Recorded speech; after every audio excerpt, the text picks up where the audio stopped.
Hello and welcome to another episode of the Prof series. In this episode we'll cover a research paper by Dr. Darren Robinson, Dr. Francois Tardif, and Dr. Peter Sikkema. All three researchers are specialists in weed science, testing out different methods of weed control, specifically new herbicide combinations and formulations. Dr. Robinson teaches weed science at Richtown, while Dr. Tardif teaches weed science and genetic engineering at the University of Guelph. Dr. Sikkema teaches crop diagnostics within Richtown campus. For this episode, we'll be talking about the management and control of glyphosate-resistant Canada Fleabane in soybean crops. Let's get started. Canada Fleabane is a species native all across North America, but primarily found within Canada. It is found in orchards, vineyards, abandoned fields, and roadsides. There are annual weeds in many farm environments. They do not grow well in tillage environments, but in no-till systems, however, Canada Fleabane becomes a bigger issue. Canada Fleabane comes in two forms. One emerges primarily between August and October, and another form that emerges late March to early May. As a consequence, some plant specimens may survive over winter as a semi-dormant form, and start growing rapidly in spring before the plants have a chance to get set up. In addition, a portion of the fleabane population may emerge in the spring after herbicide application, and as a consequence escape control. Competition with Canada Fleabane can reduce soybean yields up to 97%, and the plants themselves clog up the combine quite easily. As a consequence, this weed must be controlled. Pre-no-till, this was done through tillage. Now in the no-till or reduced tillage system, in conventional farms is done through herbicides. After glyphosate became released, it was rapidly adopted to control basically everything, which includes Canada Fleabane. In the early days, 98 to 99% of all Canada Fleabane within a population could be killed by glyphosate or Roundup. However, the increased use of glyphosate to control fleabane led to an increased selection pressure for resistant varieties. That 1% that escapes every so often eventually became the predominant form of that weed within many fields. To deal with this situation, different herbicide mixes have been made. There are several different types of herbicides. Post-emergence herbicides, which are used when the crop is actively growing to kill off the weeds, and pre-emergence, which is sprayed prior to planting or prior to emergence. Many of these have residual effects on the weed population as the chemical stays around for a little while.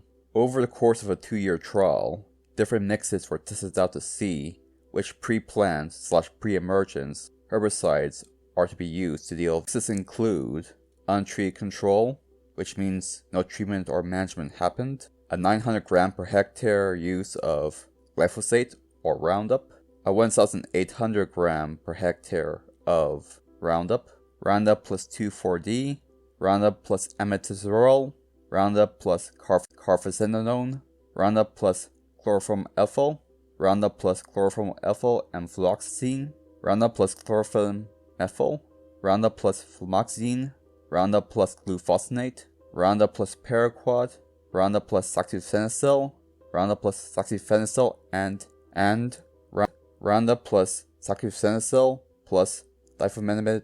The last four control the weeds the best, with the last mix mentioned controlling almost 100% of all weeds. Even though the herbicide mix Roundup plus glufosinate, or paraquat, or saxifenicil, or saxifenicil plus diflumenimide P did better than all other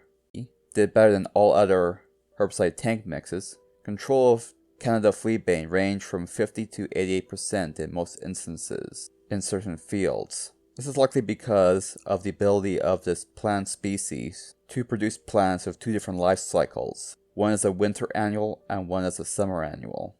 Winter annuals emerge later in the season, usually in fall, grow for a bit, go dormant in the winter, reawaken in the spring where they flower and set seed. Summer annuals sprout in spring, produce flowers and seeds in the summer, and then die.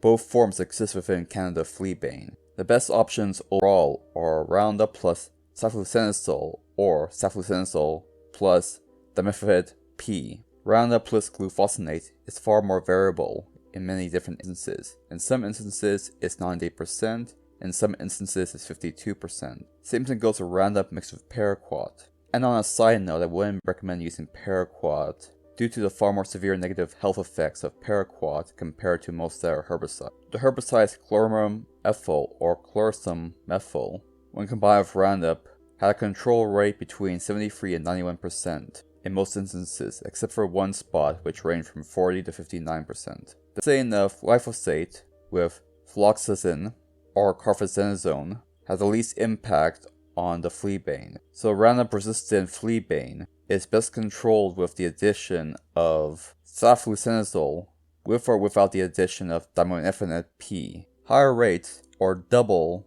the rate of Roundup, also did a considerable number on Roundup-ready weeds. You get 80% control when you double the amount of Roundup.